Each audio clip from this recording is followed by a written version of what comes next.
You have to move and think as one unit. You cannot have five guys going, five different directions. So it started to become a... Were you kind of the... Did you know that some dark secrets about the members of the Temptations were kept hidden for years?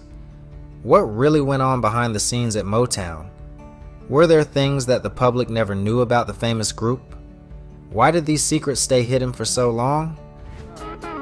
Papa was a rolling stone. Let's dive into the untold stories about the Temptations that Motown tried to keep in the dark for years. The Temptations could have come from central casting. You had 5 great-looking, 6-foot or more singers. The Temptations are one of the most famous and influential groups in music history, but their journey to stardom had many ups and downs. Originally, they were called the Elgins when they first auditioned for Motown Records in March 1961. The group was made up of Otis Williams, Melvin Franklin, Al Bryant, Eddie Kendricks, and Paul Williams. However, Berry Gordy, the founder of Motown, found out another group was already using the name Elgins, so the group needed a new name. While sitting outside the Motown studio, they came up with the name The Temptations. The name stuck, and they signed a deal with Motown's Miracle Records. They dressed better than anybody else, they danced better than anybody else, they sung better than anybody else, so there you have it, The Temptations. However, their early singles didn't do well. Their first songs, Oh Mother of Mine and Check Yourself, were released but didn't chart high. Later, Motown moved the group to another label, Gordy Records. Barry told me, he said, I want you to work with the Temptations and try to get some hits on them. I was the first producer at Motown to start to work with them. Things started to change in 1962 when Eddie Kendricks sang lead on the single, You're My Dream Come True. The song became their first hit, reaching number 22 on the R&B charts. Around the same time, the group began to tour with the Motown Revue, but success still didn't come easily. They released many songs, but most didn't become big hits. During this time, the group had some challenges. Paul Williams and Eddie Kendricks shared lead vocals, while the others, including Otis Williams, Melvin Franklin, and Al Bryant, occasionally sang lead. The group even considered changing their name to the Pirates for a short time, but decided against it. Their song Do You Love Me was almost recorded by the Temptations, but it ended up being given to another group, the Contours. In 1963, the group began working with Smokey Robinson, who would help shape their future success. Robinson wrote and produced the song I Want a Love I Can See, but it didn't chart. Still, it became a popular song for the group to perform live, especially with Paul Williams as the lead. I want a love I can see. That's the only kind that moves a thing. During this period, a talented singer named David Ruffin began following the group. He impressed them with his voice and energy during a local performance. At the time, Al Bryant, frustrated with the group's lack of success, was becoming difficult to work with. He was fired after a heated argument with Paul Williams. David Ruffin joined the Temptations in January 1964, replacing Bryant. With Ruffin now in the group, the Temptations began to see real success. In 1964, they released The Way You Do the Things You Do, which became their first big hit.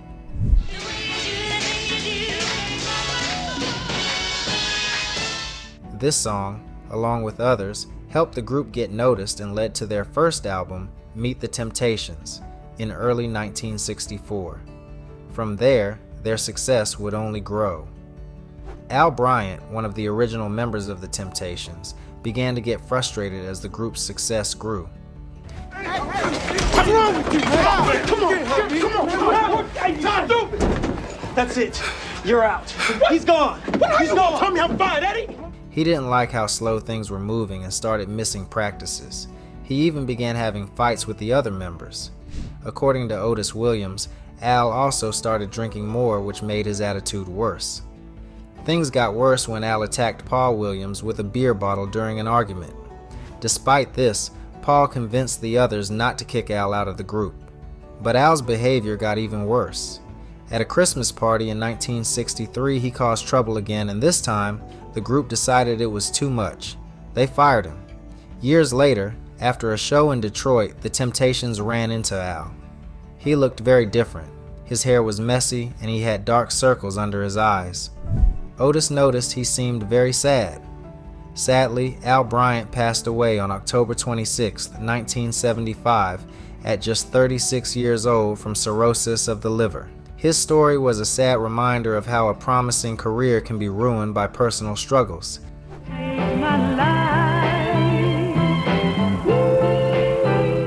Eddie Kendricks was a man who didn't care about fitting into any mold. He was an artist who wanted to express himself freely. This often caused problems with his boss, Berry Gordy, the head of Motown Records. Motown was known for controlling everything about its artists, including how they looked and how they lived their personal lives. But Eddie didn't like this. He didn't want to be controlled by anyone, not even Gordy.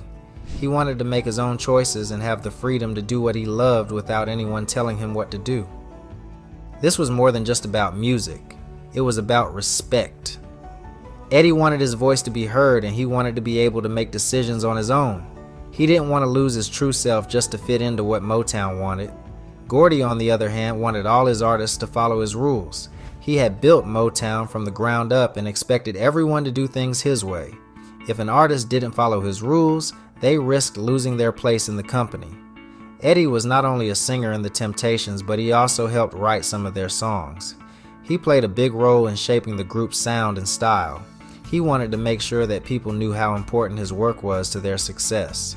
Well, I think Eddie was probably the first guy to give falsetto some real class. In a TV interview in Chicago, Eddie shared that he thought about leaving the Temptations in 1965 when the group was becoming famous. He didn't like how things were run behind the scenes. He felt the people they worked with didn't always care about the band. But Eddie stayed because he worried he wouldn't get the support he needed if he left. Eddie also didn't get along well with Berry Gordy. Eddie said, "I know he didn't particularly care for me and didn't agree with many of the decisions made by the group's management." By 1982, Eddie's health was not the same. He had been smoking for years, which had hurt his voice. He couldn't hit the high notes he used to. But even though his health was getting worse, he still performed with other members of the Temptations, like David Ruffin and Dennis Edwards. He kept singing live for a while, but his health problems kept getting worse. By the 1990s, Eddie's health had seriously declined. He had one of his lungs removed because of the damage caused by smoking. He had smoked for over 30 years. Eddie shared his story to warn young people about the dangers of smoking. Sadly, on October 5th, 1992, Eddie passed away from lung cancer at the age of 52. He died in a hospital in his hometown of Birmingham, Alabama. Me and Marvin used to pack records for Anna Records. My first record was on Vega Records with Tommy Smalls, used to be a disc jockey in New York, and Willie Stork, and on the Stork Club in New York. And I was 16 then. That's when I used to have to walk Melvin Franklin home. David Ruffin was one of the biggest stars of the Temptations. But with fame came challenges, and David's path to stardom wasn't all smooth sailing. As his voice and stage presence became a key part of the Temptations' success, David began to feel he deserved more attention. The media and his fans often focused on him, which made his ego grow. Okay, my question is to Otis. Why was David Ruffin fired from the Temptations? Female fans adored David and he loved the attention. But his behavior began to change and his bandmates started to notice. By the mid-1960s, David had developed a habit. His drug use, mixed with his rising fame, led to unpredictable behavior. He began making demands that upset the rest of the group. One of his most controversial ideas was to rename the group David Ruffin and the Temptations, like Diana Ross did with the Supremes. David wanted to get more recognition for his work, but the other members of the Temptations saw it as a betrayal. They believed the group's success was built on their teamwork, not just one person. When you are a group, you have to move and think as one unit. You cannot have 5 guys going, 5 different directions. The tension inside the band continued to grow, and it reached a breaking point in June 1968. By then, David's behavior had become very difficult to handle. He missed rehearsals, fought with management, and kept pushing for more control. In the end, the Temptations decided to let him go. It wasn't an easy decision, but they thought it was necessary to keep the group together and successful. David didn't take the news well. He was upset and tried to rejoin the band by crashing their performances. One famous moment happened when David jumped on stage during a show and grabbed the microphone in the middle of a song. After leaving the Temptations, David decided to go solo. He released some successful songs like "My Whole World Ended the Moment You Left Me," but his life didn't get easier. David began facing even more problems. He started dealing with his drug addiction and sought help for the first time. However, trouble seemed to follow him. One night on his birthday in Memphis, David got arrested after refusing to leave a party. He allegedly threatened the police, but he denied it. He was released without bail. As the years passed, David's legal troubles continued. In the early 80s, he faced charges for not paying taxes. He owed over $310,000 in unpaid taxes from earlier in his career. He was fined $5,000 and sentenced to 6 months in a low-security prison. Thankfully, he only served 4 months due to his good behavior. In 1986, David got into more trouble. He was charged with receiving and hiding a stolen handgun, but he only got a small fine and some court fees. Then in 1987, David was arrested again. This time he was caught with and he was charged with having the drug with the intent to distribute it. Although he was found not guilty of possession, he was convicted for using the drug.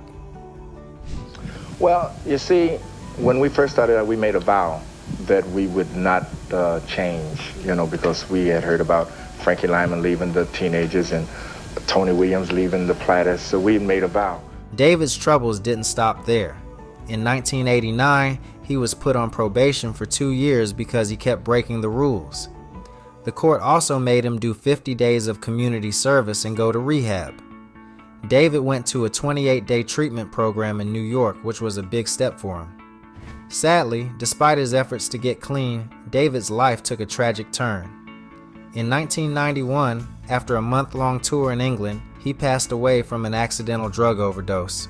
On June 1st, David died from a crack overdose in a house in West Philadelphia. His friend tried to get him to the hospital, but it was too late. David was declared dead early in the morning. The cause of death was ruled as an adverse reaction to. There was some mystery around David's death. According to reports, he had shared crack with a man named William Nall before he died. Some people, including David's family, thought foul play was involved, especially since David's money belt, which was said to have $40,000 inside, went missing. David's girlfriend, Diane Showers, wasn't too surprised by the news. She hinted that David's life had been full of problems, especially when it came to money and the lifestyle that came with it. Alcohol and all types of drugs were just a part of the David Ruffin life. David Ruffin's funeral was held in Detroit at New Bethel Baptist Church. It was a big event, with the surviving members of the Temptations paying tribute to him by performing their famous song, "My Girl." Music legends like Stevie Wonder and Aretha Franklin also sang in honor of David. Though his life was filled with success and fame, it was also marked by struggle, addiction, and loss.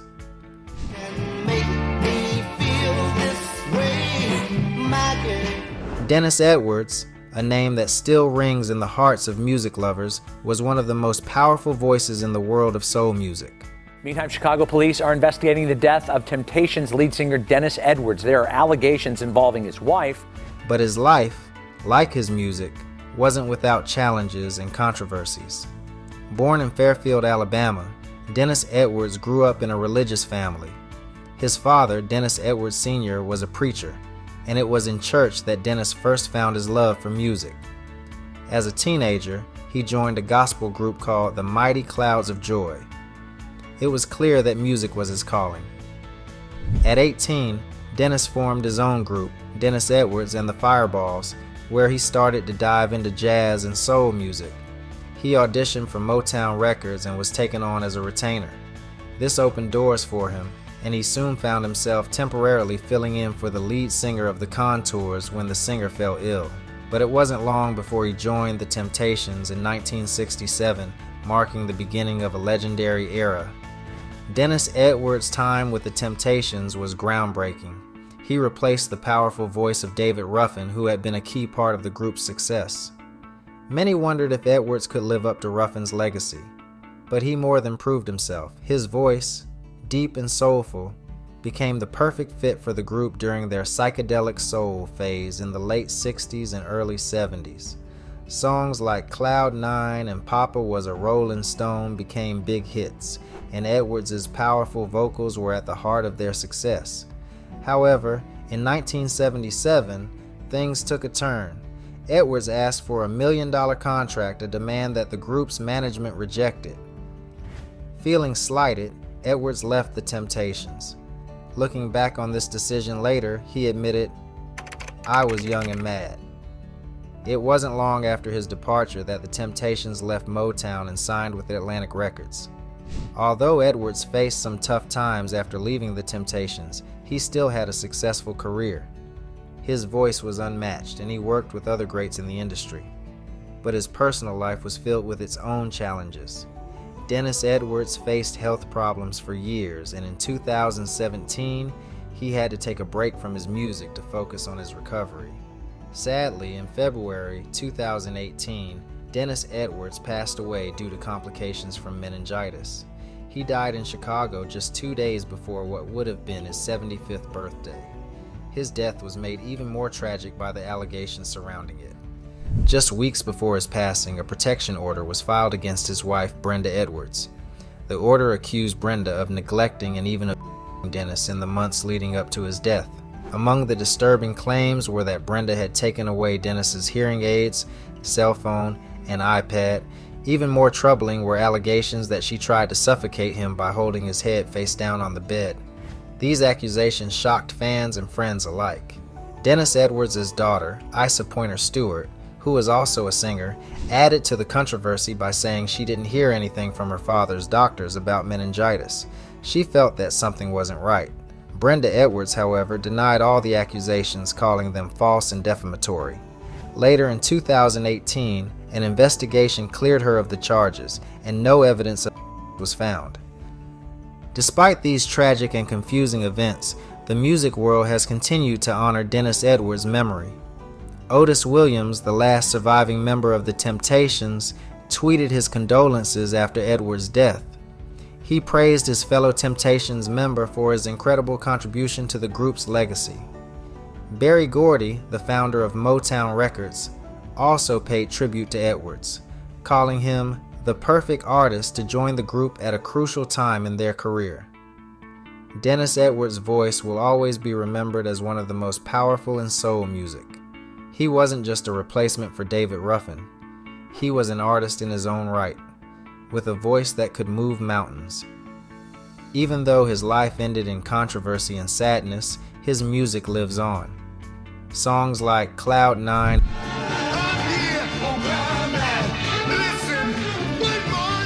and Papa Was a Rolling Stone will always remind us of his incredible talent and the mark he left on music history. Otis Williams, one of the founding members of the Temptations, has played an important role in the group for years. Even though he didn't sing many of the lead parts on their famous songs, he's known as the glue that kept the group together. In a 2018 interview with Rolling Stone, he described himself as the band's leader, helping guide them through many challenges. One of the toughest moments in Otis's life was the tragic death of his son, Lamont. Lamont, a 24-year-old construction worker, died in a workplace accident in 1985. This loss was very hard for Otis, but he found comfort in performing. In a 2023 interview with The Express, Otis explained that when he got on stage with the Temptations, it helped him forget his pain for a while. He said, "I was grieving because I lost my son, but when I got up on stage, I realized I was bringing people happiness." He always tried to turn his sorrow into something positive by making others happy with his music. Despite his personal struggles, Otis has always pushed through and kept the music going. I was impressed with Melvin when I heard him sing with a group called Voice Masters, and at the time he was 16 years old. And to hear a 16-year-old young boy with a bass sounding like an old man, I had to meet him. Melvin Franklin was a key member of the famous music group The Temptations. He was the bass singer who helped the group make some of the most memorable songs in music history. Sadly, after the deaths of two other original members, David Ruffin and Eddie Kendricks, Melvin also passed away in the 90s. On the day of his tragic death, Melvin was in West Hollywood. He had stopped to talk to a friend outside a hair salon, and while he was talking, he left his car running. That's when a carjacker saw his chance and tried to steal the car. Melvin tried to stop him, but the thief pulled him out of the car and drove away. During this struggle, Melvin was shot in the hand and leg. The carjacker didn't seem to recognize Melvin as part of the Temptations, but once he realized who he was, he still kept going with the robbery. Melvin had been facing health challenges for some time. He had rheumatoid arthritis, a condition that causes pain in the joints. To help with the pain, he was given cortisone shots, but these also weakened his immune system. This led to other health problems like diabetes and a severe skin infection called necrotizing fasciitis. Melvin had to travel with oxygen tanks just to help him breathe during his tours. Despite all these health issues, he kept performing with the Temptations. Melvin Franklin passed away on February 23, 1995, at the age of 52. His death was caused by heart failure, but his health problems, especially the diabetes, made things worse. His death left Otis Williams as the last remaining original member of the group.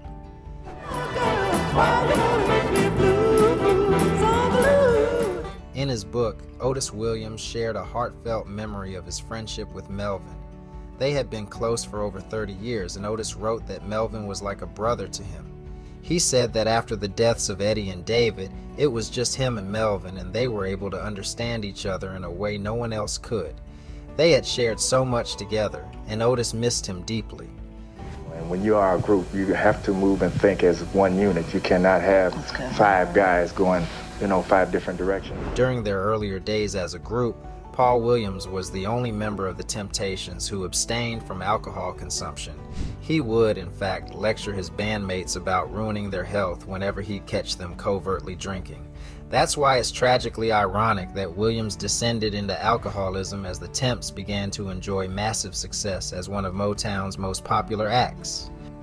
According to Otis Williams in Temptations, Paul's drinking problem might have started when he entered an affair with a woman named Winnie Brown, who worked as the Supremes hairstylist. Paul had married young and had 5 children, Otis wrote. He was devoted to his family, but torn between them and Winnie. Before too long, Paul, who never took anything stronger than milk, started drinking. It was difficult watching his bandmate develop a drinking problem almost out of nowhere. To see a guy come from drinking milk to drinking sometimes 2 to 3/5 of Courvoisier a day, that was kind of hard to take, he said. I truly miss Paul. Paul was one of a kind. I could always depend on him. He was solid as a rock. And he stood by me when we were going through some turbulent times, personnel-wise. Williams and Brown opened the Celebrity House West, a celebrity fashion boutique in downtown Detroit. The business was not as successful as planned, and Williams soon found himself owing more than $80,000 in taxes. His health had deteriorated to the point that he would sometimes be unable to perform, suffering from combinations of exhaustion and pain which he combated with heavy drinking. Each of the other 4 Temptations did what they could to help Williams, alternating between raiding and draining his alcohol stashes, personal interventions, and keeping oxygen tanks backstage. Ultimately, Williams's health, as well as the quality of his performances, continued to decline, and he refused to see a doctor. Long before I knew. Williams was found dead inside a car parked in an alley, having just left the new house of his then-girlfriend after an argument. A gun was found near his body. His death was ruled an apparent. According to Otis Williams, Paul had expressed thoughts to him and C months before his death. Not everyone believed that Paul Williams' death was a however. Unexplained circumstances surrounding his death caused his family to suspect some kind of foul play, though nothing was ever remotely proven. The three issues are laid out. First, Williams was shot on the left side of his head, but his gun was found in his right hand. In order to have shot himself, Williams would have had to angle his gun in an impractical manner. Second, a bottle found by his left had shattered, as if he had dropped it. Third, the gun had been fired twice, but only one bullet was lodged inside Williams. So the official story remains official, albeit with questions unanswered.